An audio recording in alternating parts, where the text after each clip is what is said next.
Hello students, मेरा नाम है श्वेता। स्वागत करती हूँ आप सभी का मेरे इस YouTube channel SWT study zone में। लिसनर्स, आज के इस वीडियो में हम मेथड ऑफ इकोनॉमिक्स यानी कि आर्थिक विश्लेषण की प्रणालियों के बारे में पढ़ेंगे। आज मैं इस वीडियो में डिडक्टिव मेथड के बारे में डिटेल में डिस्कशन करने वाली हूँ। तो आइए स्टार्ट करते हैं। स्टार्ट करने से पहले लिसनर्स, अगर अभी तक आपने हमारे इस चैनल को लाइक शेयर एंड सब्सक्राइब ना किया हो तो प्लीज़ कर लीजिएगा। और इस वीडियो से रिलेटेड कोई भी इशू हो तो आप मेरे कमेंट सेक्शन में कमेंट करके बता सकते हैं। तो जैसा कि स्क्रीन पर आप देख सकते हैं, मैंने आर्थिक विश्लेषण की प्रणालियाँ यानी कि मेथड्स ऑफ इकोनॉमिक्स के बारे में डिस्कशन किया हुआ है। इसमें यह है कि अर्थशास्त्र में आर्थिक अध्ययन की दो प्रणालियाँ हैं, यानी कि दो मेथड होते हैं इकोनॉमिक्स के। पहला होता है डिडक्टिव मेथड एंड दूसरा होता है इंडक्टिव मेथड। डिडक्टिव मेथड को हिंदी में हम अनुमान प्रणाली या निगमन प्रणाली कहते हैं और इंडक्टिव मेथड को हम अनुभव प्रणाली या आगमन प्रणाली कहते हैं। तो ये तो रही बेसिक थिंग्स जिसके बारे में मैंने आपको बताया। लिसनर्स, अब चलते हैं नेक्स्ट पेज पे। जैसा कि आप देख सकते हैं, अनुमान प्रणाली या निगमन प्रणाली यानी कि डिडक्टिव मेथड के बारे में आज मैं फुल डिस्कशन करने वाली हूँ आपके इस वीडियो में। सो लिसनर्स, इसमें सबसे पहले कुछ आपको इम्पॉर्टेंट चीज़ें बता दूं, उसके बाद हम देखते हैं कि क्या इसमें लिख के मैंने डाला है। दोस्तों, डिडक्टिव मेथड यानी कि निगमन प्रणाली जो होती है वो इकोनॉमिक्स की सबसे इम्पॉर्टेंट और सबसे पुरानी प्रणाली है। इकोनॉमिक्स में जितने भी नियम या फिर सिद्धांत हुए, प्रिंसिपल्स हुए, के निर्माण में इस प्रणाली का प्रयोग यानी कि डिडक्टिव मेथड का प्रयोग परंपरावादी अर्थशास्त्री जैसे कि एडम स्मिथ हो गए, माल्थस हो गए, रिकार्डो हो गए, JS मिल हो गए, और नव परंपरावादी अर्थशास्त्री जैसे कि मार्शल हो गए, मेंजर हो गए, इन से लेकर आधुनिक अर्थशास्त्री द्वारा भी इसका प्रयोग किया गया था, इनके द्वारा किया गया।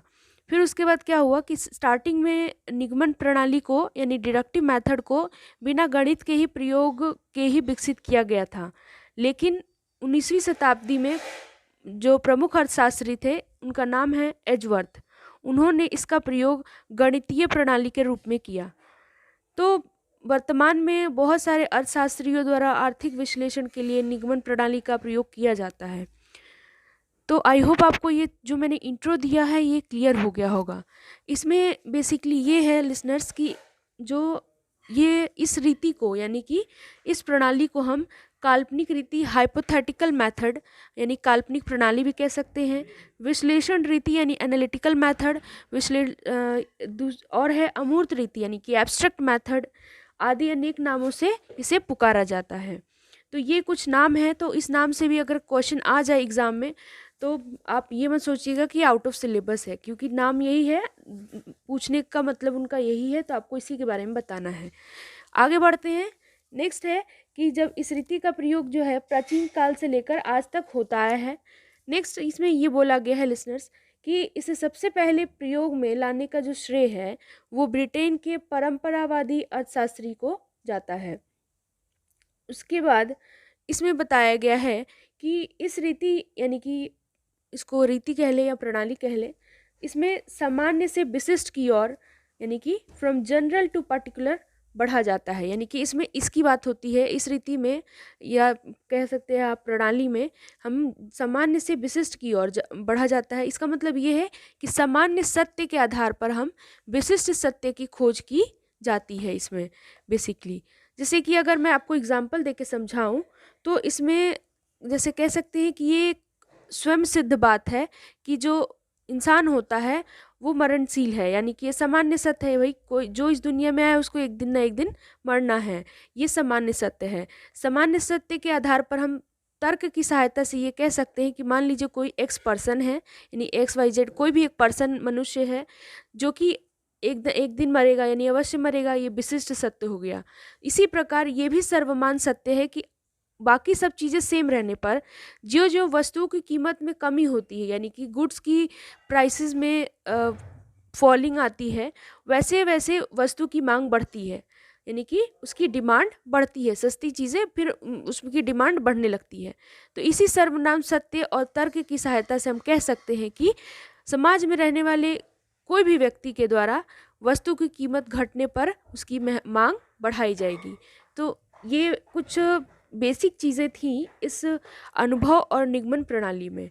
नेक्स्ट देख सकते हैं आप, निगमन प्रणाली के 2 रूप होते हैं। पहला होता है गणितीय रीति, दूसरा होता है रीति, जिसको हम इंग्लिश में कह सकते हैं कि जो गणितीय रीति होती है, यानी कि जो पहली रूप है, यानी कि पहले जो फॉर्म है डिडक्टिव मेथड का, वो है गणितीय रीति, यानी कि इसको हम इंग्लिश में कह सकते हैं मैथमेटिकल मेथड। और दूसरा जो क्या है, अगणितीय रीति, यानी कि नॉन मैथमेटिकल मेथड। यानी कि आप जान सकते हैं इसी से कि एक में गणित का प्रयोग हुआ होगा, एक में नहीं हुआ होगा। तो अगणितीय रीति के बारे में पहले बात कर ली, यानी सेकंड वाले के बारे में लिसनर्स। तो इसका प्रयोग सबसे पहले प्रतिष्ठित अर्थशास्त्रियों के द्वारा सबसे ज़्यादा किया गया था। और इस नीति में जो भी मैथ्स है, यानी कि गणित के चिन्हों का प्रयोग नहीं किया जाता है। लेकिन जैसा कि मैंने आपको स्टार्टिंग में ही बताया था इंट्रो में कि 19वीं शताब्दी में एजवर्थ ने गणितीय रीति का प्रयोग किया, यानी कि मैथमेटिकल मेथड का प्रयोग किया। किस में किया? इसी डिडक्टिव मेथड में, यानी पर्याप्त मात्रा में इन्होंने किया।